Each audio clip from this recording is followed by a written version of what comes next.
Bonjour, aujourd'hui nous allons comprendre la notion de relativité du mouvement ainsi que la notion de référentiel. Alors imaginez que vous vous trouvez dans un train et que vous regardez par la fenêtre des personnes qui se trouvent sur le quai.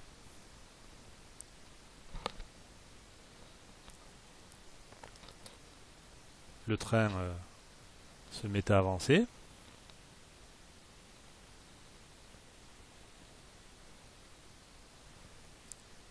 Et, surprise, en fait, le train est complètement immobile par rapport au paysage. C'est en fait le décor qui s'est déplacé. Alors, comment comprendre cette confusion?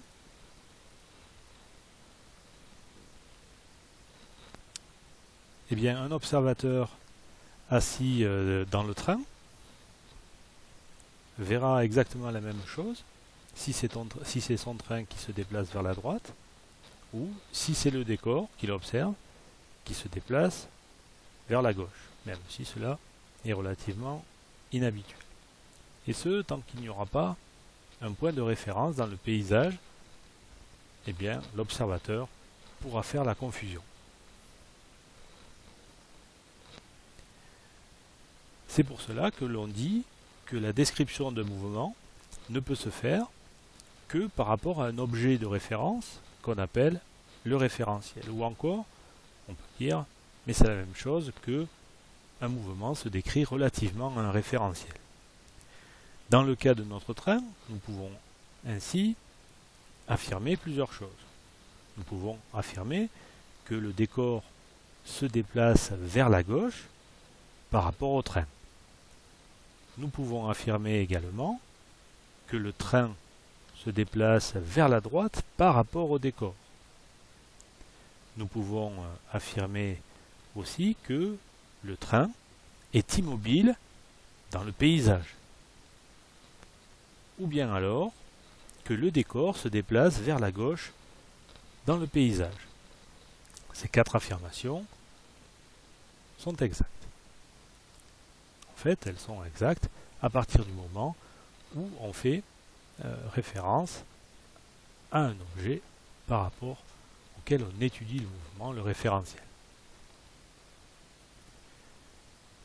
Si on regarde d'un peu plus près une de ces affirmations, on a dans l'affirmation le décor se déplace vers la gauche par rapport au train.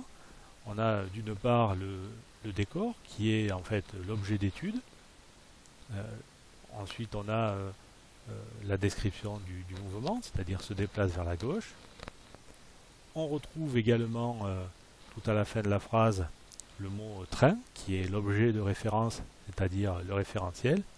Et puis on a également le mot par rapport qui vient là préciser quel est le référentiel. Passons maintenant à une autre situation.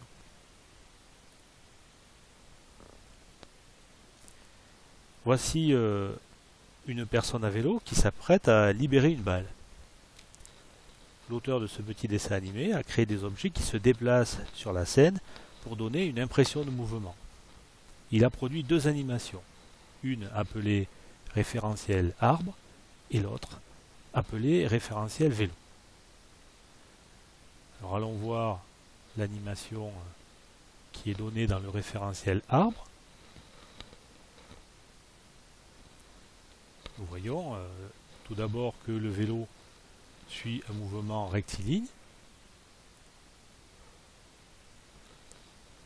uniforme, c'est-à-dire que sa vitesse est constante. Nous voyons également que la balle suit un mouvement qui est curviligne avec des rebonds et dans le même sens que le vélo.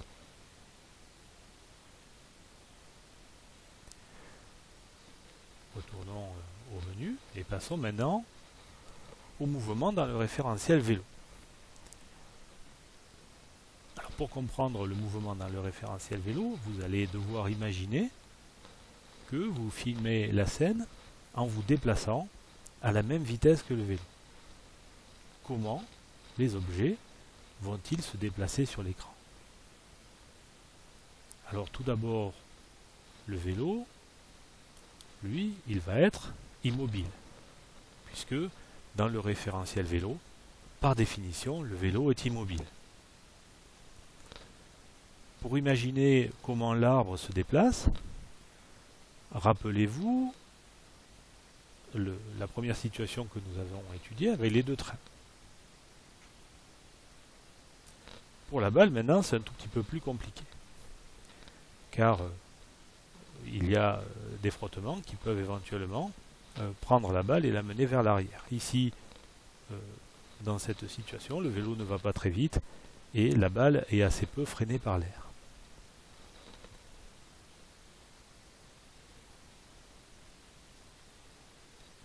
Alors voici la réponse. Dans le référentiel vélo, tout d'abord, l'auteur a placé un arbre qui va se déplacer vers la gauche, suivant un mouvement rectiligne uniforme, puisque le vélo est immobile. Ensuite, la trajectoire de la balle, elle, est quasiment rectiligne et verticale avec des rebonds. On dira donc que dans le référentiel vélo, l'arbre se déplace vers la gauche dans un mouvement rectiligne uniforme et que la balle se déplace dans un mouvement rectiligne vertical.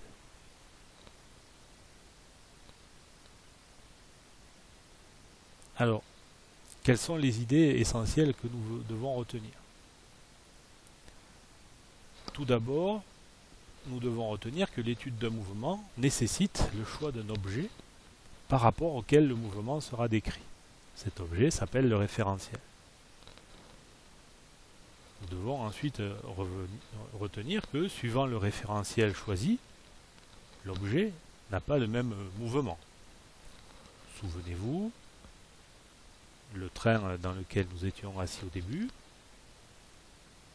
on peut dire qu'il est immobile par rapport au paysage, mais on peut dire qu'il se déplace vers la droite par rapport au décor.